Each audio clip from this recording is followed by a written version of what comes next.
우리가 사실 판단을 하거나 선택을 하거나 결정을 내릴 때 이게 하나님 뜻인지 아닌지 궁금할 때가 많잖아요. 그리고 내 결정, 내 판단이 잘못될 수도 있잖아요. 물론 맞아요. 내가 지금 옳다고 생각했는데 그게 잘못된 선택일 수 있고 잘못된 오판일 수도 있고 잘못된 결정일 수 있어요. 그러면 내가 최소한 이게 하나님의 뜻일까라고 궁금할 때 혹은 우리가 사회적 실천에 있어서 무엇이 있을까? 그 기준을 우리가 어떻게 제시할 수 있을까? 뭐 여러 가지 있죠. 뭐 어떤 사람은 뭐 하나님의 음성을 듣는다든가 말씀을 뭐 통해서 뭐 비춘다. 다 맞아요. 근데 보네퍼는 최소 어떻게 생각했냐? 우리 사회의 희생자나 약자의 관점에서 그들의 편에 서서 그들을 보호하는 게 하나님의 뜻이라고 생각했어요. 네. 이게 하나의 첫 번째 그 기준이었어요.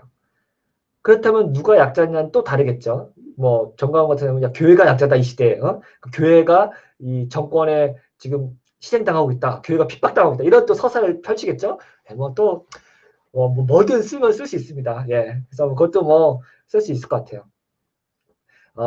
근데 뭐 교회가 사실은 뭐 희생자가 아니라 가해자였죠. 교회는 지금까지 약자들을 굉장히 억압하고 굉장히 폭력적인 입장에 서 있지. 교회가 무슨 뭐 약자들을 보호하거나 희생자를 보호했던 적이 얼마나 있나요? 사실은 별로 없죠. 예. 그거는 뭐 사실 말이 안 되는 이야기고 그런 점에서 이제 보네퍼의 관점이 굉장히 우리나라한테 필요하고 그런 의미에서 보네퍼는 희생자들의 편에 쓰는 게 심지어 하나님의 말씀에 위배되는 경우가 생길지도 모른다 라고 생각했어요. 참 아이러니죠.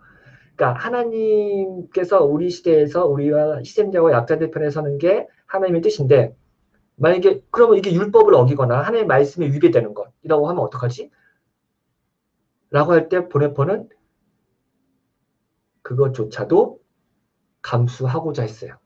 그 말은 뭐냐면은 하나님이 지금 나를 어느 곳으로 부르시느냐 그것이 지금까지의 신학, 지금까지의 교리, 지금까지의 어떤 율법, 말씀하고 이게 안 맞는 것 같아. 예, 그때는 말씀을 따르고 율법을 따르고 하나님의 말씀을 따르는 게 아니라 지금 나에게 호소하고 있는 그 타자의 얼굴, 이웃의 편을 드는 게 하나님의 뜻이라고 보는 거죠. 그래서 다시 한번 여기서 나오는데 보네퍼는 히틀러를 암살하는 게 죄라고 생각했어요.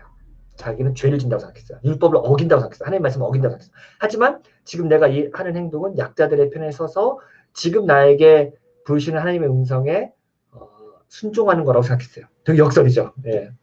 그래서 뭐 유명한 말이 있는데요. 책임 있게 행동하는 사람은 반드시 죄를 지게 된다. 이런 말이 있어요. 이게 루터파의 굉장히 유명한 역설적인 거죠. 의인이면서 동시에 죄인인. 죄인이면서 동시에 의인이라고 하는 그 역설법이 나오는 거죠. 그래서 만약에 우리가 지금 우리 사회에 희생자 편에 쓰는 것, 예를 들어 봅시다. 동성애자들 편에 쓰는 것. 만약에 우리 사회에서 성소수자가 희생자라고 생각해 봅시다. 그러면 교회는 그리스도인은 그들 편에 선다고 얘기를 하는 거죠.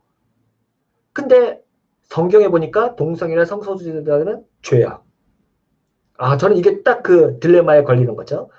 마치 우리 사회에서 가장 희생자들의 편에 서는 게 마치 동성애자들을 그들의 편에 서서 그들의 인권을 옹호하는 게 맞는 것 같은데 성경에 보니까 혹은 신학에 보니까 전통적인 신학에 보니까 이거는 동성애는 죄라고 하나님이 싫어하는 거라고 했잖아요.